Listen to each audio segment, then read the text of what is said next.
Oi, gente, eu sou a boneca Emília, a boneca gente.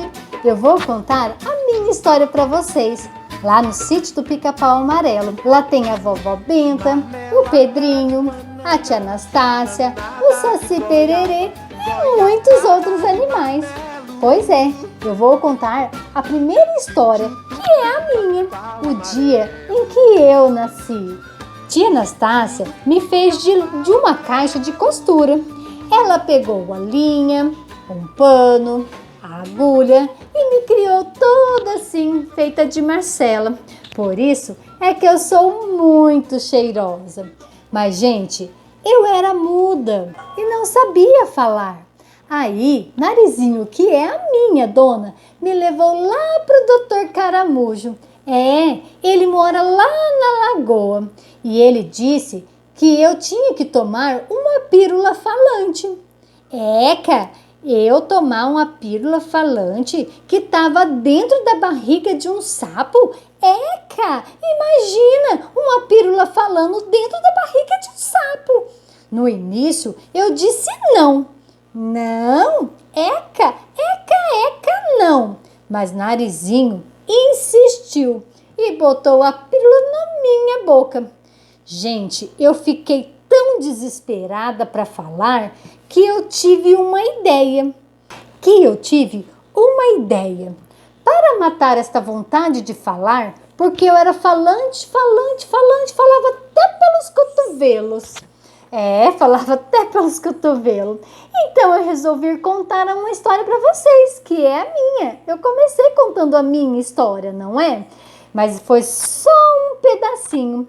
Mas hoje eu tenho muitos convidados para que cada um vai contar uma história para vocês.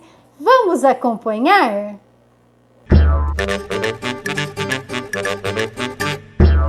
Oi, pessoal, tudo bem com vocês? Muita saudade de todos. Bom, eu sou a professora Ana Elizabeth, diretora do Recanto, que agora é Norival Vieira da Silva, e estamos aqui para falar um pouquinho, para participar do nosso café literário. É o terceiro café literário da nossa escola, e esse ano diferente, totalmente virtual. Esse ano, a equipe de professores resolveu homenagear Monteiro Lobato.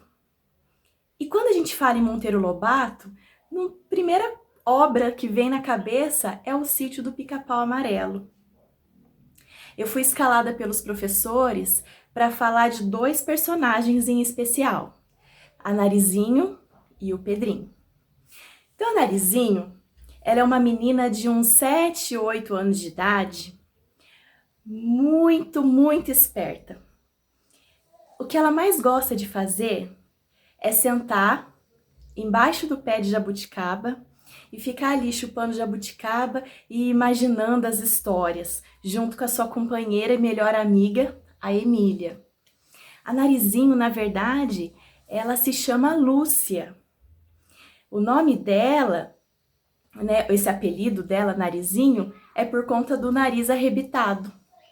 A primeira vez que ela foi citada num livro, em uma obra do Monteiro, foi em um livro chamado A Menina do Nariz Arrebitado. Esse livro, o Monteiro fez em 1920, foi a primeira aparição da Narizinho. Ela mora lá na Casa Grande, no sítio, junto com a avó dela, a Dona Benta. E ela tem um outro personagem muito importante, que é o seu primo, o Pedrinho.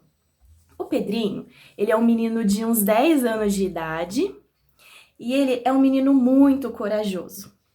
Ele mora na cidade e o que ele mais gosta de fazer é ir para o sítio, nas férias, passar essas férias com a sua avó, Dona Benta, e com a Narizinho, nesse sítio. Eles fazem muitas travessuras nesse sítio. Ele é um menino corajoso. A única coisa que ele tem medo é de marimbondo. O Pedrinho, ele é um menino muito esperto. Só que ele se envolve em muita enrascada, muita mesmo. E essas histórias, essas enrascadas, o Monteiro conta num segundo livro chamado Reinações de Narizinho. E aí tem muitas aventuras deles. E aí depois ele utiliza esses dois livros como capítulos das suas obras depois com o Sítio do Pica-Pau Amarelo. Ambos os personagens, o que mais encanta é a criatividade que eles têm e a imaginação. Então, pessoal, convido vocês a lerem as obras do Monteiro Lobato e ficar até o fim assistindo esse café literário nosso. Até mais, grande beijo a vocês! José Bento de Monteiro Lobato, romancista, contista e jornalista brasileiro. Nasceu em 18 de abril de 1882 em Taubaté, São Paulo, e faleceu em 4 de julho de 1948 no mesmo estado. Lobato viveu nesta cidade 2 períodos marcantes de sua vida. A primeira fase, a infância. Aprendeu a ler e escrever nos colégios da cidade e lá teve seu primeiro trauma de estudante. Lobato era péssimo aluno em português, disciplina em que chegou a ser reprovado. Conta-se que seu livro Emília no País da Gramática foi fruto dessa experiência, uma espécie de vingança do escritor contra as dificuldades que encontrou na escola. Após estudar nos colégios de Taubaté, transferiu-se para São Paulo, concluindo os cursos preparatórios. Matriculou-se em seguida na Faculdade de Direito local, onde se bacharelou. Exerceu o cargo de promotor público em Areias. De volta a São Paulo, fundou a empresa editora Monteiro Lobato e Companhia, fracassando nesse empreendimento. Limitou-se, então, a escrever peças de literatura infantil, a firma sucessora de sua empresa, e para a imprensa. Em 1927, viaja para os Estados Unidos da América do Norte, em busca da prosperidade industrial do petróleo e do ferro. Em 1932, retornou ao Brasil, iniciando uma campanha rumorosa, apontando a exploração conscienciosa desses produtos como o único caminho capaz de levar os brasileiros a uma era de maior bem-estar. Devido a isso, foi preso temporariamente. Eleito membro da Academia Brasileira de Letras, recusou a honraria. Entretanto, era titular da cadeira número 39 da Academia Paulista de Letras, a fim de dirigir os trabalhos de tradução e publicação das suas obras, foi para a Argentina em 1945, apresentar seus trabalhos a uma editora daquele país. Dentre suas publicações estão Urupês, Cidade Mortas, Negrinha, O Macaco que se fez Homem, Problema Vital, Mundo da Lua, América, O Choque, Na Antevéspera, Memórias de Emília, Emília no País da Gramática, entre outras. Desde 1920, dedicou-se à literatura infantil. Com A Menina do Narizinho Arrebitado, deu início à saga do Sítio do Pica-Pau Amarelo e seus célebres personagens. Através de Emília, diz tudo o que pensa. Na figura de Visconde de Sabugosa, critica o sábio que só acredita nos livros já escritos.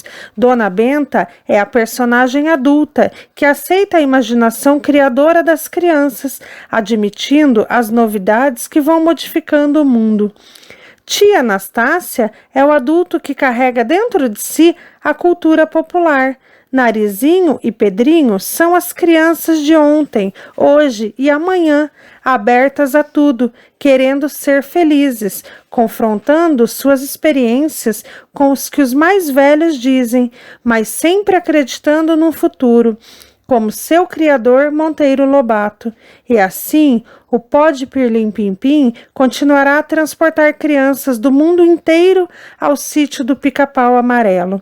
Em 4 de julho de 1948, perde-se esse grande homem, vítima de derrame, na capital de São Paulo, mas o que ele tinha de essencial, seu espírito jovem, sua coragem, estão vivos no coração de cada criança. Viverá sempre enquanto estiver presente a palavra inconfundível de Emília. Pela professora Alessandra a participar do Café Literário da nossa escola Norival Vieira da Silva, fazendo a leitura da lenda do Saci Pererê de Monteiro Lobato. O Saci Pererê, ou simplesmente o Saci, é um menino negro e travesso que fuma cachimbo e carrega uma carapuça vermelha que lhe concede poderes mágicos. Uma das importantes características desse personagem é que ele possui apenas uma perna. A história do Saci Pererê. O Saci Pererê é um personagem muito travesso que se diverte fazendo brincadeiras com os animais e com as pessoas. Suas principais travessuras são trançar os cabelos dos animais durante a noite, fazer sumir objetos como os dedais das costureiras e ainda assobiar de maneira muito estridente para assustar os viajantes. Reze a lenda que ele costuma atrapalhar o trabalho das cozinheiras trocando os recipientes de sal e açúcar ou fazendo as queimas à comida. Além de suas travessuras, é importante notar que o Saci tem domínio das matas.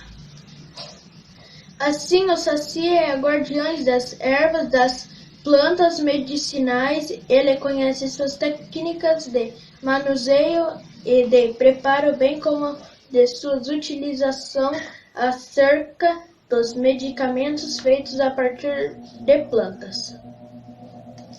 Em muita região do Brasil, o Saci é considerado um personagem maléfico, pois ele guarda e cuida das ervas sagradas presentes nas matas e ainda costuma atrapalhar e confundir as pessoas que as coletam sem autorização. A lenda garante que, para capturar o Saci Pererê, a pessoa deve arremessar uma peneira dentro do redemoinho de vento. Dessa maneira, após capturá-lo, é necessário retirar o gorro para prendê-lo em uma garrafa. Agradeço por participar do Café Literário da nossa escola. Convidada pela professora Alessandra a participar do Café Literário em homenagem a Monteiro Lobato. Vou falar sobre alguns personagens marcantes. A Cuca de Monteiro Lobato. No Brasil, a lenda da Cuca passou a ter maior notoriedade a partir da publicação dos livros infantis de Monteiro Lobato. São 23 livros escritos pelo autor entre os anos 1920 e 1947. As histórias contadas nesses livros viraram uma série de grande sucesso na televisão brasileira. O Sítio do Pica-Pau Amarelo foi ao ar inicialmente na antiga TV Tupi. Por conta do sucesso, em 1964, ela foi para a TV Cultura e depois, em 1967, para a TV Bandeirantes. A Rede Globo de televisão comprou, em 1937, os direitos autorais da série e a manteve no ar por 10 anos. Outras versões foram feitas, ainda na emissora, uma em 2001 e outra em 2012. A série trazia diversas histórias que se passavam no sítio. Nela morava a Dona Benta, a matriarca, a dona do sítio, a Narizinho, a sua neta, a tia Anastácia, a empregada e a Emília, a boneca de Narizinho. Outro neto de Dona Benta, Pedrinho, que costumava passar as férias no local. O sítio era encantado e nele acontecia coisas incríveis, como uma boneca que começou a falar. Emília, em uma de suas muitas aventuras, tomou uma pílula oferecida pelo Dr. Caramujo, o médico do fundo das águas de um rio do sítio. Depois que tomou o remédio, Emília ganhou ouvido e começou a falar. Cheia de representantes do folclore brasileiro, são criaturas imagináveis. O sítio teve grande sucesso enquanto esteve na TV. A Cuca ganhou para o personagem as características de um jacaré, que sempre usava uma peruca, loira e muito comprida. As vezes de Cuca também eram enormes, tanto a do pé como a da mão. Ela era uma personagem má e cruel, que fazia porções e tentativas de toda forma para tentar invadir o sítio. Foram muitos personagens da série que marcaram a época. Veja alguns deles. Visconde de Sabugosa. O Sabudemilho falante, que era cientista. O Visconde era muito inteligente, mas era muito atrapalhado. Ele vivia na biblioteca entre os livros. Tio Barnabé. É um senhor que cuida dos animais e das plantas do sítio. Muito sábio e conhecedor da natureza. Ele sempre aparece fumando um cachimbo. Marquês de Rabicó. Era o animal de estimação de Narizinho. Rabicó era um leitão que vivia fugindo da tia Anastácia, que prometia jogá-lo na panela sempre que roubava suas comidas. O sítio do Pica-Pau Amarelo trazia um elenco com diversos personagens populares brasileiros, ajudando na perpetuação das lendas e da cultura popular. Agradeço por participar do Café Literário da nossa escola, Norival Vieira da Silva.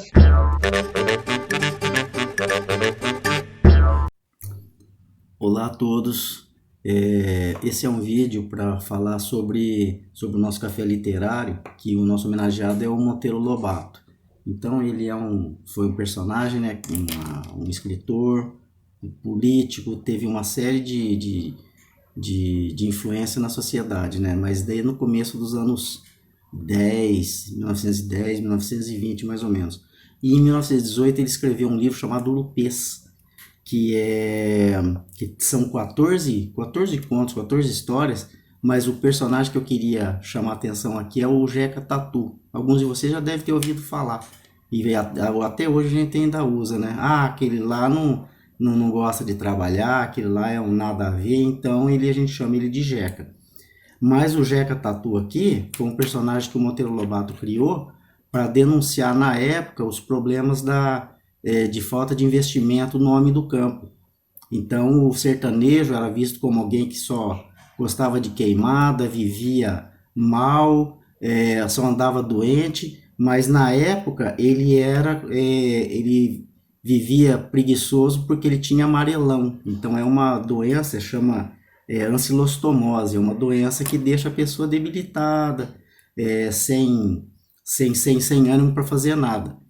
Mas então atrás dessa história do Jeca Tatu tem toda uma crítica que o Monteiro Lobato fez para os governos da época. E inclusive ficou uma frase famosa na época que o Jeca não é assim, ele está assim. Então tudo isso daí foi uma denúncia da falta de investimento no homem do campo e tudo mais. E o Jeca Tatu fez tanto sucesso na época que ele foi usado até em campanha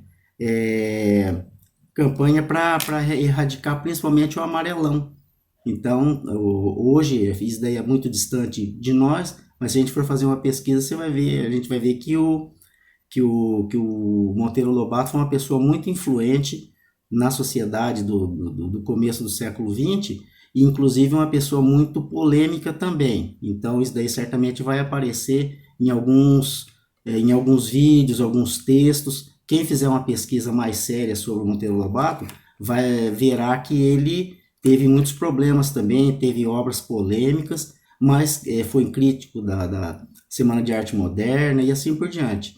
Mas é uma personagem histórica, uma pessoa que teve uma importância muito grande na história do Brasil, e vale a pena pesquisar sobre ele, até se você não concordar, para você combater as ideias que ele pregou na época, que eram ideias complicadas também, até hoje elas são difíceis, mas isso precisa de um estudo mais profundo. Mas o que interessa aqui é chamar a atenção para esse personagem que ele criou, porque na verdade a gente conhece o Monteiro Lobato principalmente pelos personagens do sítio, né? Pela Narizinho, pela tia Anastácia, enfim, todos os personagens, né? O Rabicó e assim por diante. Mas o Jeca Tatu ele é um pouquinho mais antigo, tá? Mas é isso aí. Bom proveito no Café Literário para todo mundo. Olá pessoal, tudo bem? Eu tô aqui hoje, né, no nosso café literário, para falar um pouquinho para vocês. O nosso homenageado hoje é Monteiro Lobato. Por que a gente está falando de Monteiro Lobato? Monteiro Lobato foi um escritor muito importante dessa época, né? Então, assim, Monteiro Lobato, ele foi nascido na chácara do Visconde, como era conhecido o seu avô, que era o Visconde de Tremembé. Então, nessa propriedade, Monteiro Lobato a transformou no Sítio do Pica-Pau Amarelo, em 1921, onde foi publicado a primeira vez o livro Reinações de Narizinho. Com esse livro, a partir desse livro, viriam vários outros livros escritos, mais estrelados pelos mesmos personagens.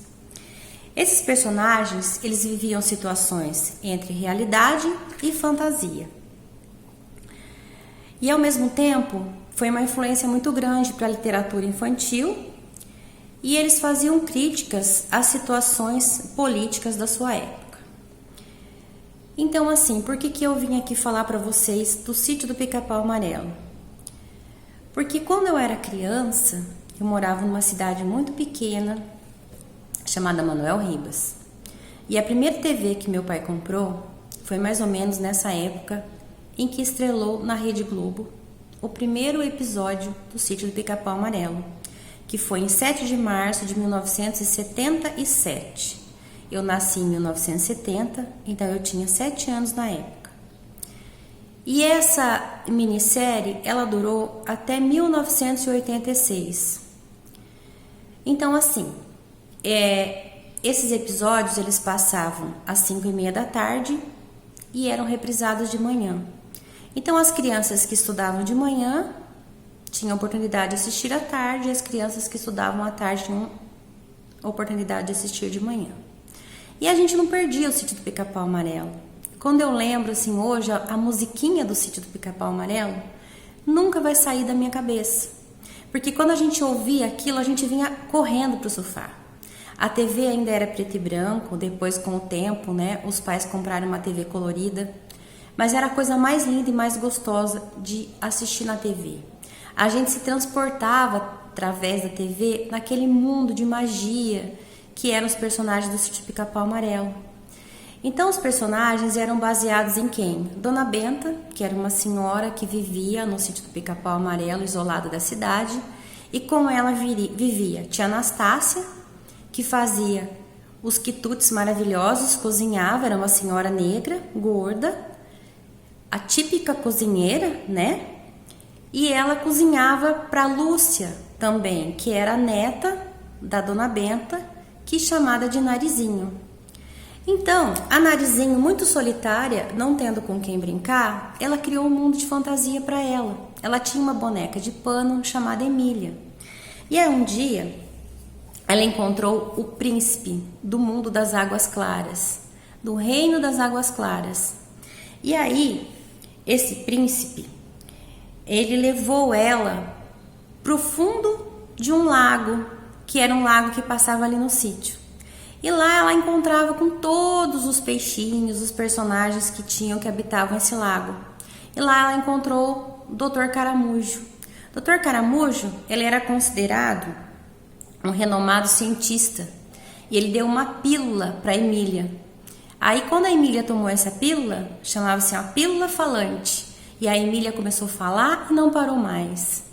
Aí também tinha o Pedrinho. O Pedrinho era primo da Narizinho.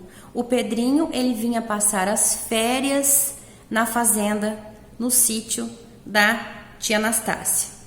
E aí, o Pedrinho tinha um boneco também, o Visconde de Sabugosa, que ele era feito de sabugo. E ele ficou tanto tempo no meio dos livros, que ele ficou assim, uma pessoa renomada, com uma admirável sabedoria. Então, tornando-se um intelectual e também um cientista. Então, com esses personagens, vieram vários outros personagens, né? Tinha um porquinho, que era o Rabicó,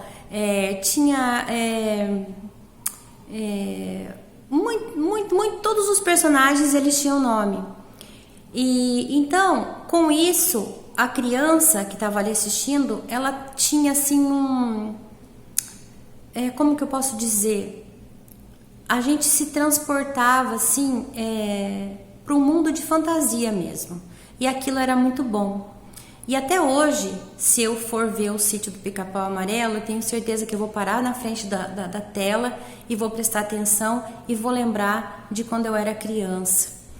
Então, o Monteiro Lobato, ele escreveu 22 livros.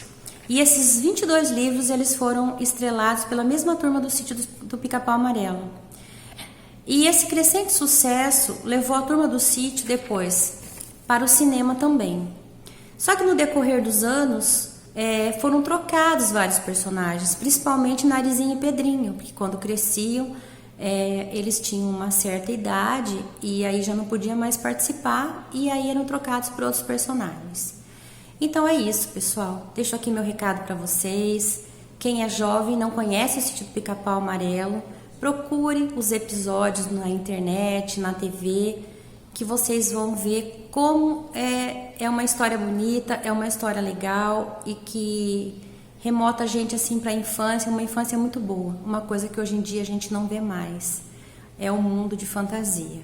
Então eu deixo para vocês aqui o meu beijo, meu abraço, Sítio do Pica-Pau Amarelo. Olá, sou a professora Thaís e fiz esse vídeo em homenagem a Monteiro Lobato para o Café Literário da Escola Estadual Professor Norival Vieira da Silva.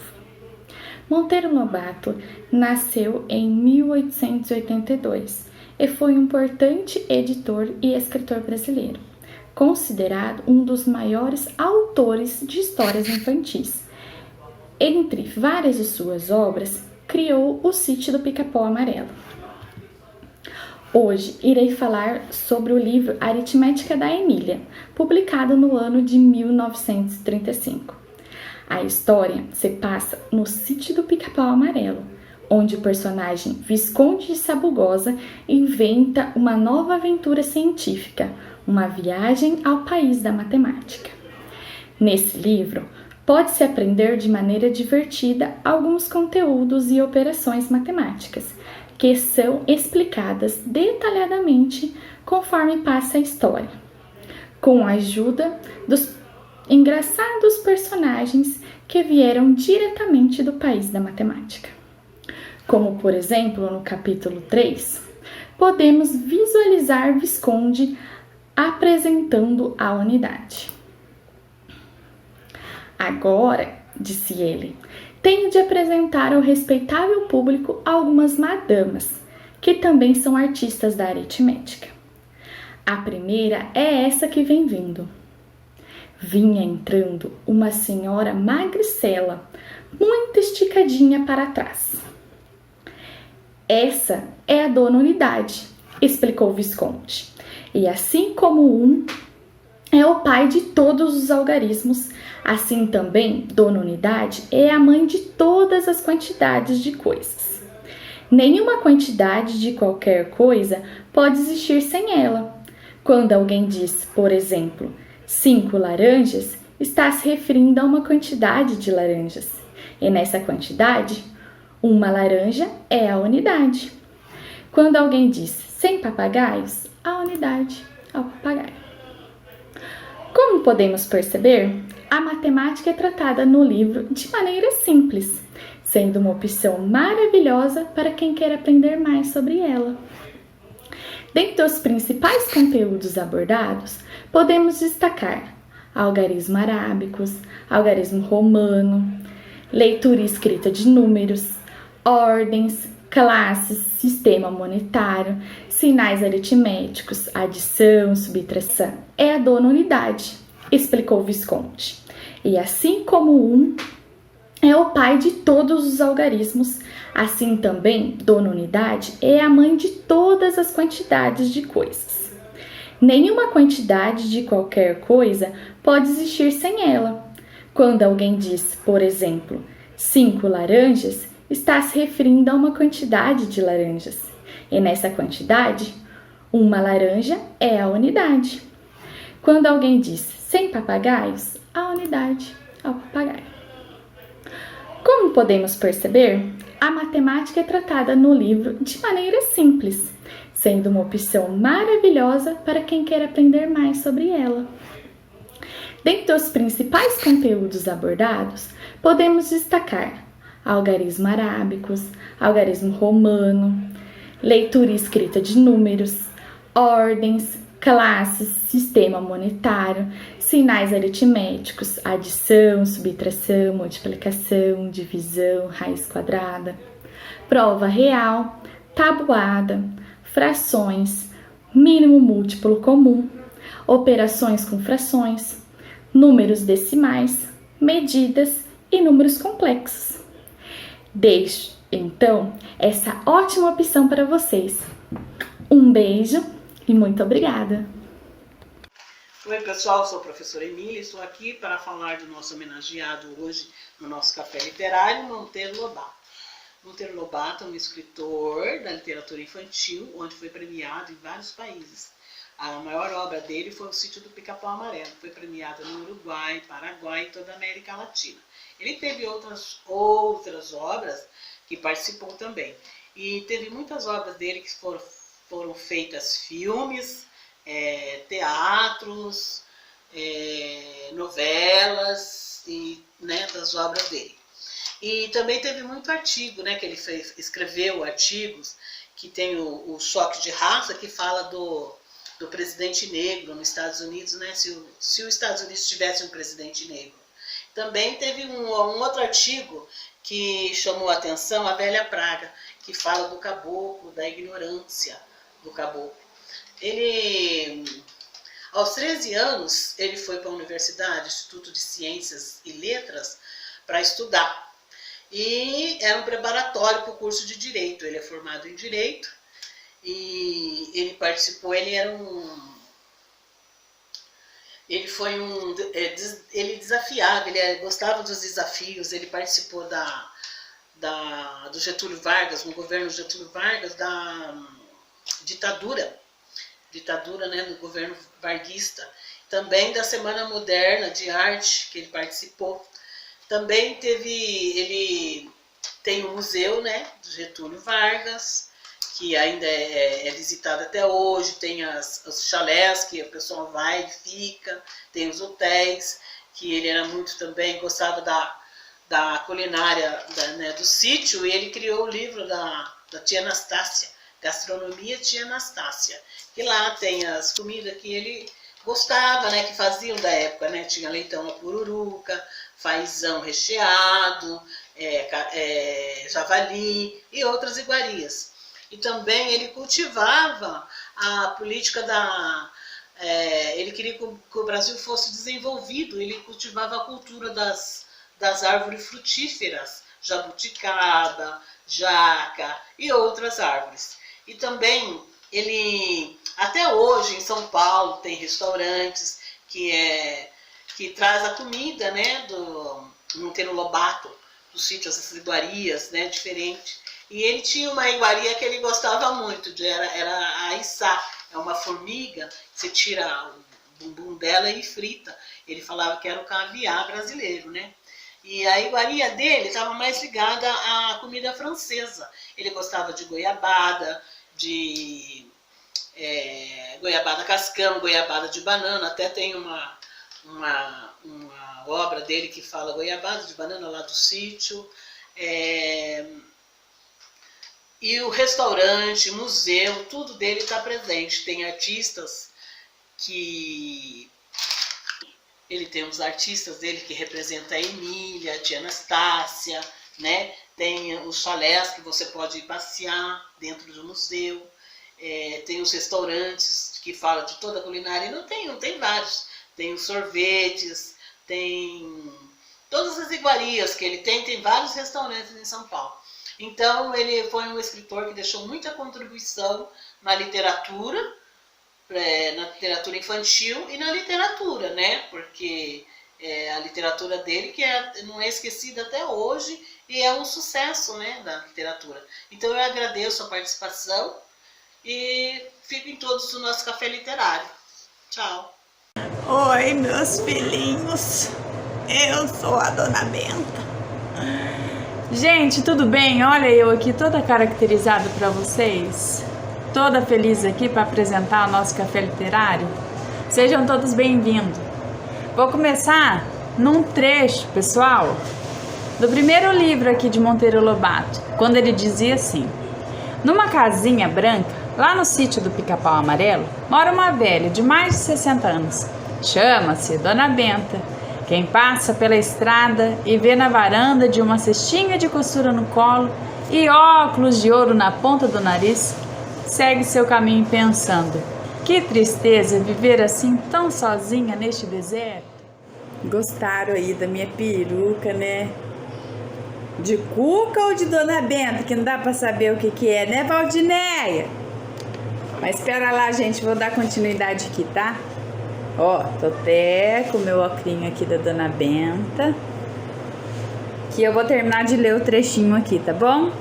Quem lê esse trecho, que foi o que eu acabei de dizer aí, que ela tava sozinha lá no sítio do Pica-Pau Amarelo, e não dá continuidade à leitura, fica aí com a impressão que a senhora de idade, né, sem perspectiva e sem grandes emoções, mas estão enganados, viu? A Dona Benta aí é uma senhora cheia de energia. Gente, então, como percebemos aí, José Bento Monteiro Lobato foi um homem à frente de seu tempo, né?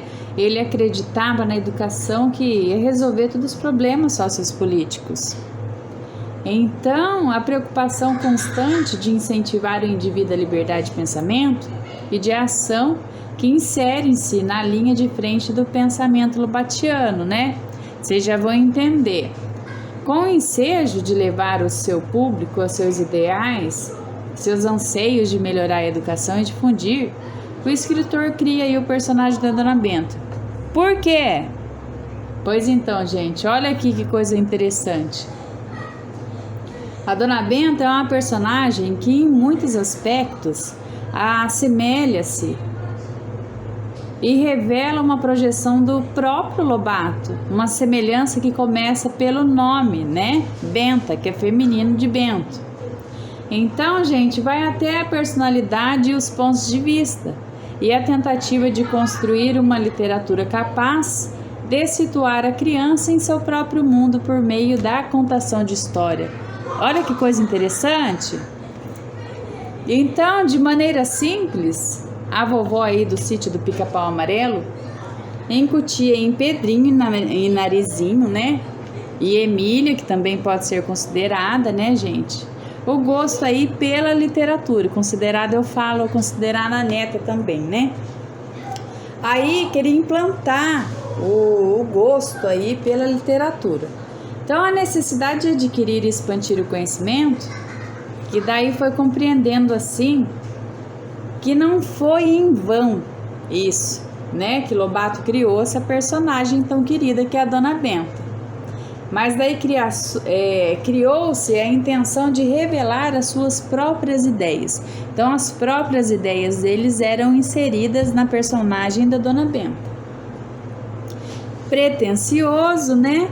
O escritor aí, gente, fez em plena época em que a opinião masculina sobrepunha sobre a feminina, né? Num momento em que as mulheres não tinham voz. Então, o que ele fez? Ele possibilitou que Dona Benta falasse em seu lugar. Olha que legal, que maravilha. Revelando muitos conhecimentos e propagando valores por meio da personagem. Então, gente, ela pode ser considerada uma mulher de coragem, uma vez que Monteiro Lobato lhe deu condições para isso, criando em plena época, né, em que a mulher e negros eram muito mais menosprezados do que hoje. Uma personagem de garra, de sabedoria, para administrar sozinha seu sítio e ainda quebrar a regra, né, que de lugar de mulher era na cozinha, no fogão, né, limpando ou servindo alguém, sei lá, né, como era antigamente.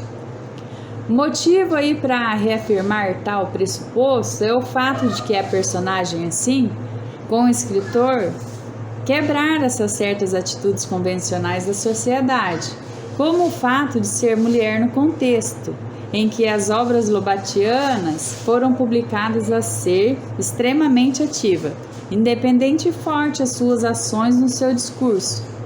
Então, por isso, a personagem representa a mulher culta, educada e, além de tudo isso, independente. Uma vez que ela que toma conta do sítio e que resolve todas as situações aí que acontecia lá, né? Todos os problemas que tinha, era tudo ela que resolvia. Então, gente, criou ela aí, ao entender, para quebrar mesmo os paradigmas da época, né? E confrontar os conceitos que tinham aí pré-estabelecidos. Então, ela pode ser lida aí, a Dona Benta, como um espelho de seu criador, por representar o desejo de liberdade de expressão, de propagação de conhecimento e pela sede de transformar as crianças por meio da palavra. Temos ainda, que olha que graça, gente. De tudo isso aqui que eu falei, que eu li aqui, temos ainda a Vovó Benta, que é aquela toda cheia de graça, carinhosa, né? Contadora de histórias, fascinada pelas histórias das crianças, instigadora da imaginação livre, podas, né?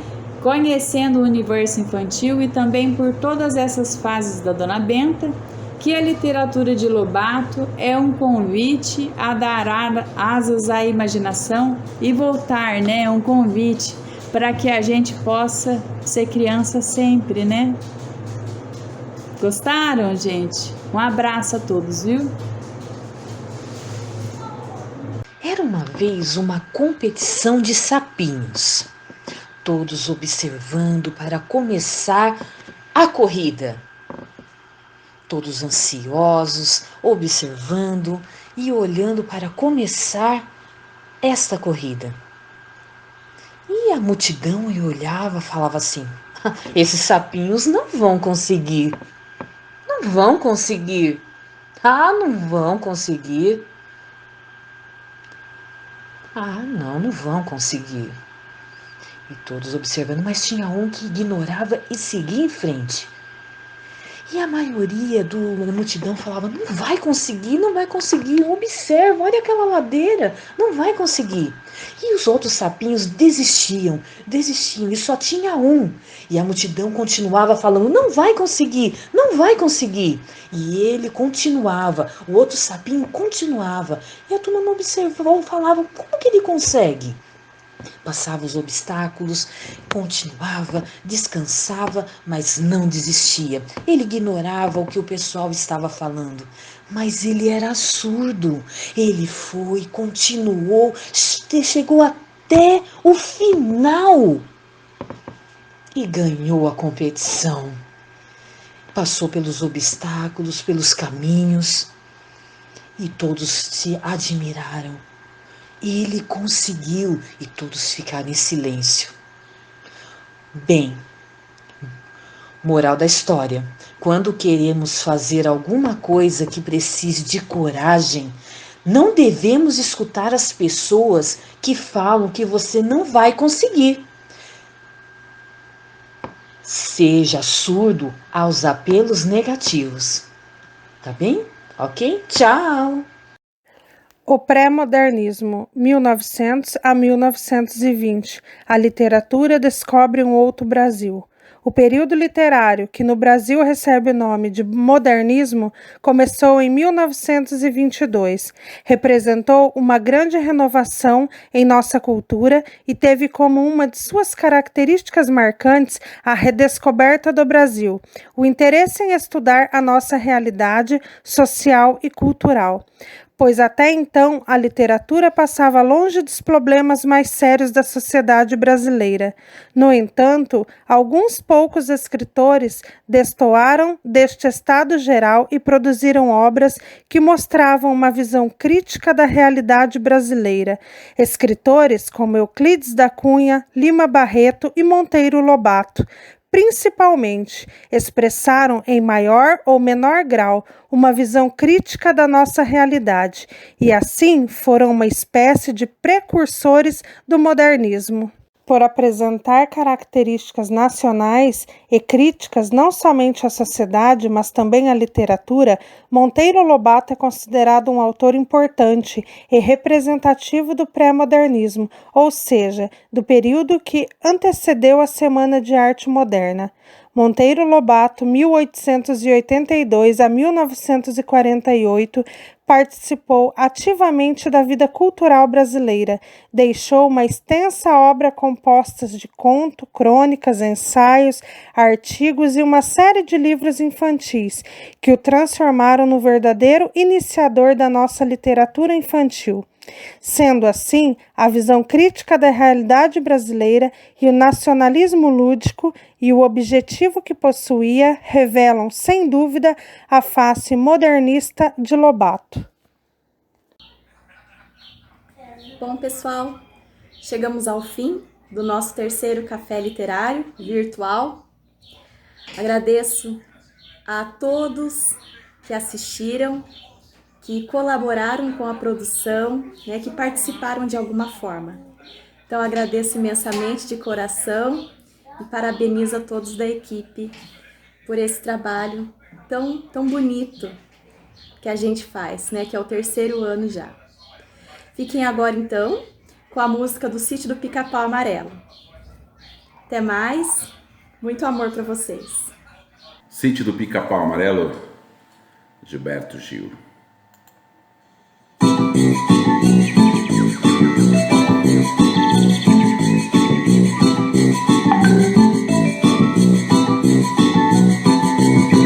Marmelada de banana, bananada de goiaba, goiabada de marmelo. Sítio do Pica-Pau Amarelo. Sítio do Pica-Pau Amarelo.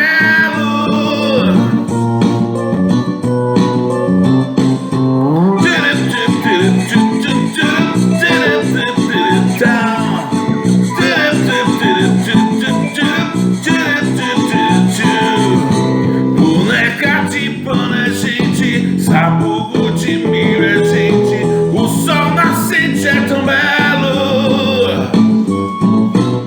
Sítio do Pica-Pau Amarelo. Sítio do Pica-Pau Amarelo.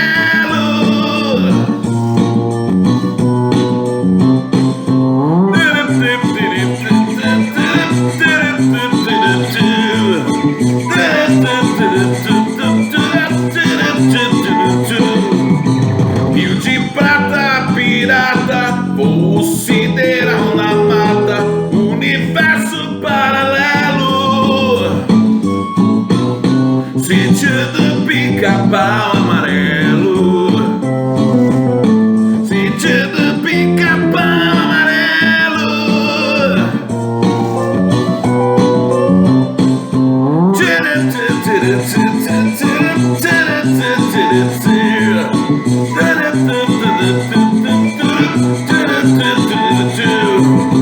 No país da fantasia, num estado de euforia, cidade polichinelo. Sítio do Pica-Pau Amarelo. Sítio do Pica-Pau Amarelo.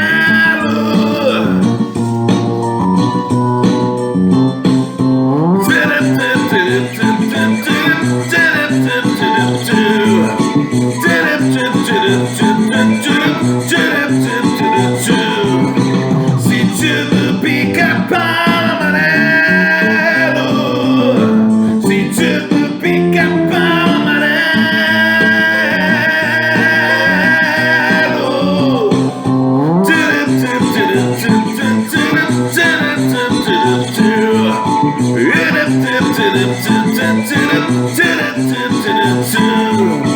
Sítio do Pica-Pau Amarelo.